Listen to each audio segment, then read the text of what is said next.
भी हॉस्पिटल में। माताओं ध्यान देना, ये सच्ची घटनाएं हैं कि वो भी हॉस्पिटल में हूँ।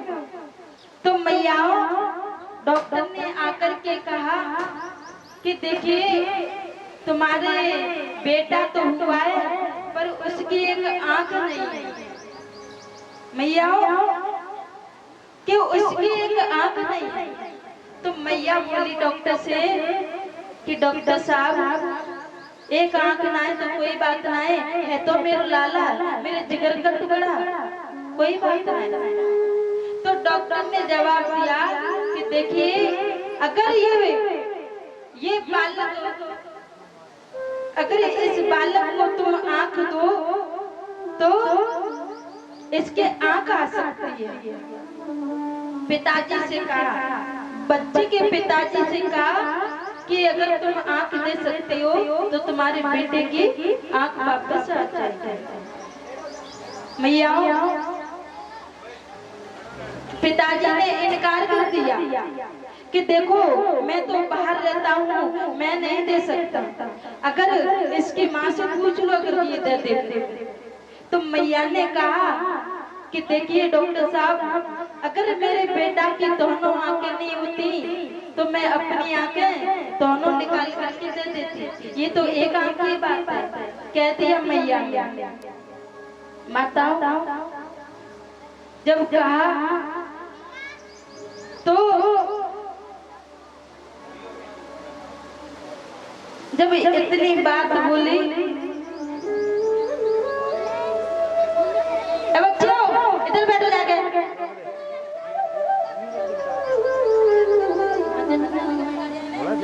चलो भैया चलो उधर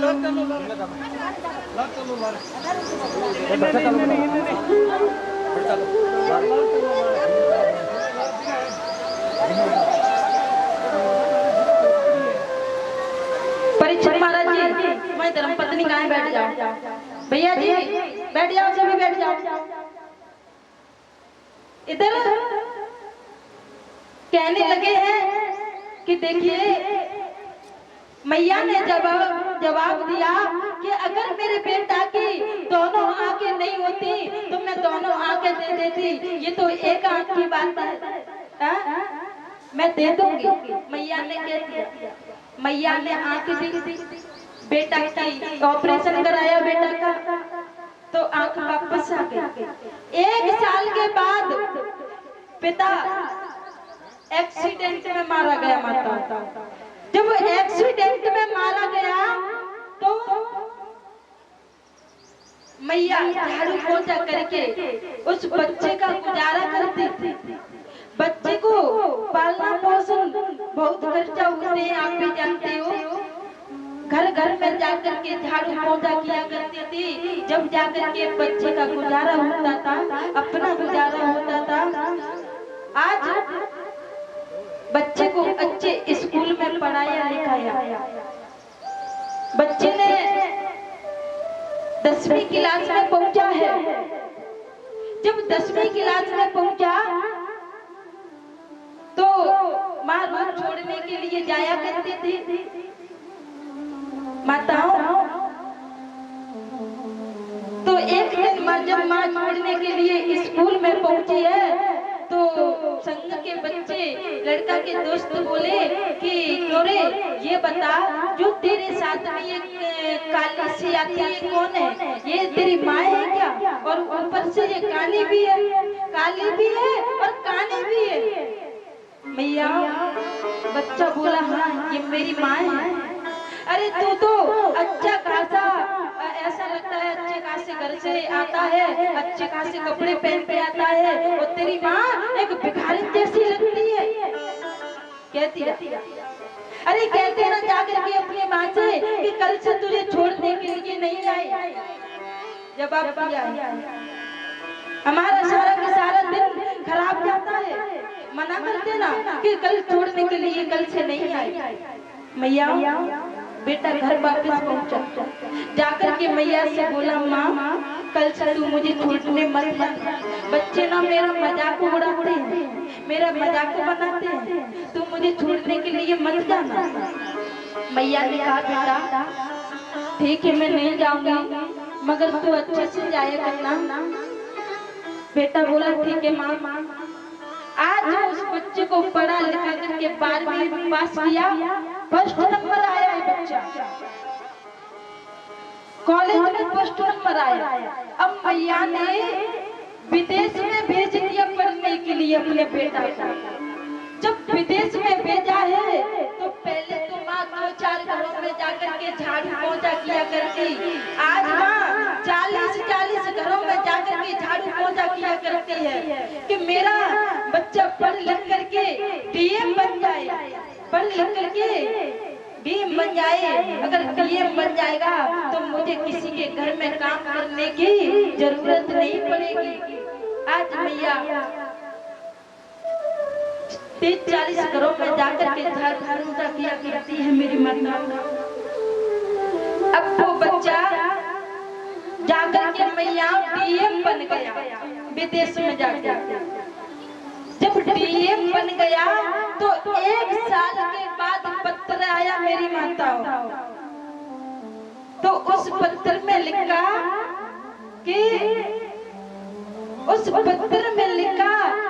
कि माँ मैं तो डीएम बन गया, तेरा बेटा अब तो डीएम बन गया।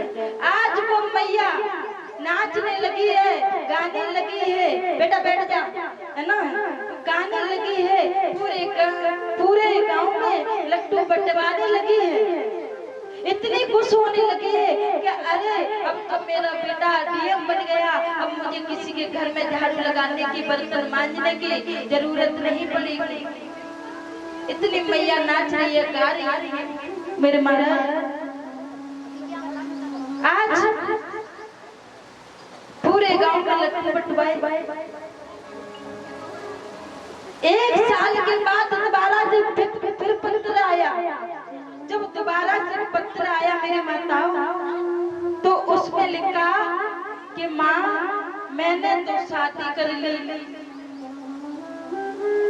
कि मुझे भी छुट्टी नहीं मिली थी, इसलिए मैं तुझे लेने के लिए नहीं आ पाया और तू भी इतनी दूर नहीं आ पाती, इसलिए मैं नहीं आ सका। माँ बुरा मत मानना, कहती है। माँ ने कहा कोई बात नहीं बेटा, अगर तुझे छुट्टी मिल जाए तो तू बहू को लेकर के घर वापस आ जा, कहती है मैया। आज वो मैया फिर खुश होने लगी है, गांव में लड्डू बंटवाने लगी है, कहने लगी है अरे मेरे बेटा ने तो शादी करी, खुश हो रही है मैया। दोबारा से 3 साल के बाद माताओं पत्र दोबारा से फिर आया। उस पत्र में लिखा कि माँ तेरे बहू तो लाला हुआ है, अब तो तू दादी बन गई है। मैया रोज बैठी बैठी दरवाजे पे इंतजार किया करती थी कि मेरे बेटा को ना छुट्टी मिलेगी तब वो मेरे पास वापस आएगा। आज वो मैया इंतजार करती थी मेरी माता बैठी बैठी। जब वो बात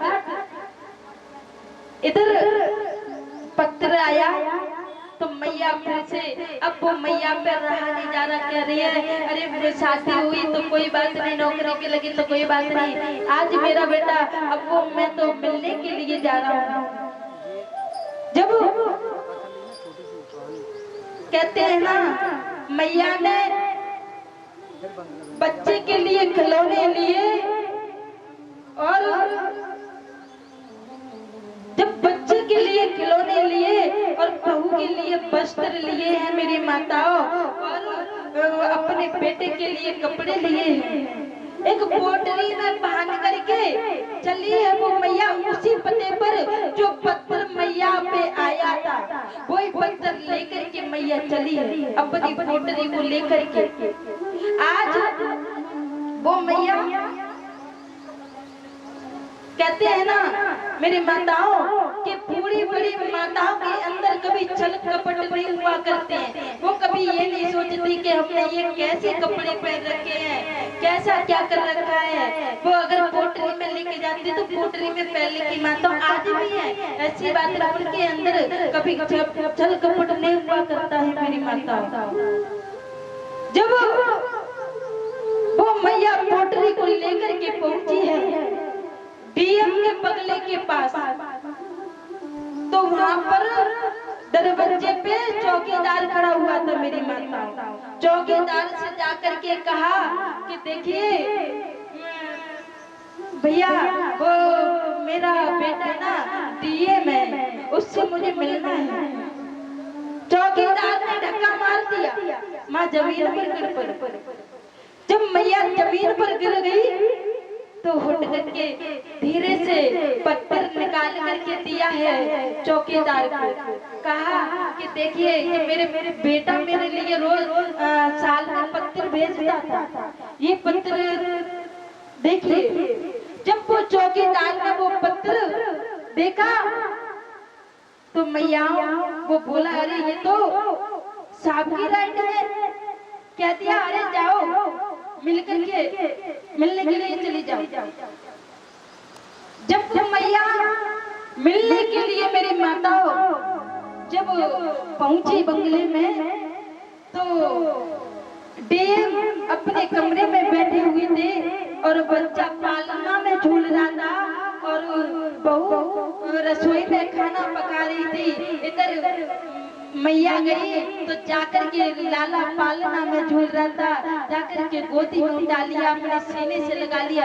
बच्चा ने जब कभी देखा नहीं तो वो रोने लगा है, चीखने लगा। जब बहू ने उस बच्चे की आवाज सुनी तो पास में आई है मेरी माता। जब पास में आई तो आकर के, अरे साहब देखिए ये कोई भिखारी ना गई, ये इसने तो अपने बच्चे को उठा करके लेके जा रही है, आइए देखिए। डीएम बाहर निकल करके आई मेरी माता। डीएम बाहर निकल करके आई तो मैया ने कलाई पकड़ी, लाला तू तो मुझे बिल्कुल नहीं भूल गया था, तू मुझसे मिलने के लिए नहीं गया था। अरे मेरी तो आंखें तरस रही थी तुझे देखने के लिए। आज वो मैया बहू देख करके हंसने लगी, ताली बजा करके देख करके हंसने लगी। अरे ये बताओ तुम, ये तुम्हारी माँ है, काली गलूटी सी और ऊपर से कानी। डीएम साहब सोच रहे अच्छे घर की लड़की है, कहीं ऐसा तो नहीं कि मेरी बेइज्जती हो जाए। अच्छे घर की लड़की है, पढ़ी लिखी लड़की, अरे मेरी बेइज्जती हो जाएगी। माताओं जब वो पुत्र अपने बेटे से कहा, बेटा तूने मुझे पहचान लिया क्या? बेटे ने इनकार कर दिया, अरे ये कोई भिखारी नहीं, 100-200 रुपए दो और इसे बाहर भगा दो। आज वो मैया कहने लगी, बेटा मैंने तुझे पढ़ाया लिखाया और तू मुझे ही नजरअंदाज कर रहा है, पहचानने से इनकार कर रहा है। अरे मैंने तुझे कैसे कैसे पढ़ाया लिखाया था वो तो मैं ही जानती हूँ। अरे मुझे तो शायद डीएम बोला कि मुझे तो ऐसा लगता है कि शायद मेरी शक्ल का कोई और होगा, शायद कोई और होगा। अरे 100-200 रुपए दो और भगा दो। बहू ने धक्का मार दिया, मैया जाके जमीन पे गिर पड़ी। आज वो मैया उठ करके खड़ी होकर के चली है, जाकर के चौकीदार से पत्र लिखवाया कि बेटा इसमें ये लिखो कि जो मैंने जिस नजर से तूने पहचानने से इनकार किया है वो आंख मैंने तुझे दी है। आज महाराज जब ये पत्र लिखवाया, अपने साड़ी के पल्लू में बांध करके वो पत्र बांध लिया और जाकर के नीचे बगले में फांसी लगा ली मैया ने। इधर डीएम अपने बंगला से निकल करके ड्यूटी के लिए जा रहे थे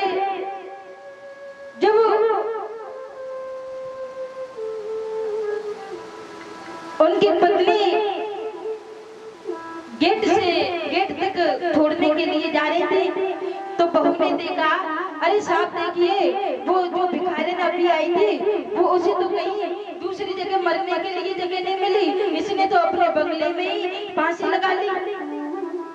महाराज डीएम ड्यूटी के लिए जा रहा था, हाथ में बैग, हाथों में से बैग छूट गया। मैया को फांसी से नीचे उतारा। जब वो मैया के पल्लू में जो पत्थर बना हुआ था उसको निकाल करके पढ़ने लगे हैं कि बेटा जो तूने जिस नजर से मुझे पहचानने से इनकार किया है वो आंख मैंने तुझे दी है। जब बचपन में तेरे आंख नहीं थी, मैं इसलिए गानी हूँ। मैयाओं कहते हैं ना कि आज वो डीएम पटक के सर पटक के रोने लगा है कि मैया मुझे क्षमा कर दे, मुझसे बहुत बड़ी भूल हो गई। कहते हैं ना कि माताओं कि 4 बेटों को एक माँ बर्तन मांझ कर पाल लेगी, मगर 4 बेटों से बहू आने के बाद 4 बेटों से एक माँ नहीं पाली जाती है। होता है, देखा है मेरी माताओं घर घर में कि कितने भी कहते हैं ना कि कारीगरी मदद की आ जाती है ना कि भैया भैया में बिगड़वा देती है। शादी से पहले कोई घर में अलग चूल्हा नहीं जलता है और बहुएं आने से आ जाती है ना तो चूल्हे घर परिवार में अलग अलग हो जाते हैं। मेरी माताओं, छोटा वाला भाई सोचेगा कि अरे बड़ा भाई माँ बाप को रोटी देगा और बड़ा वाला सोचेगा कि छोटा वाला देगा, मगर 4 बेटे एक माँ को नहीं पाल पाते। मेरी माताओं, ऐसे बहुत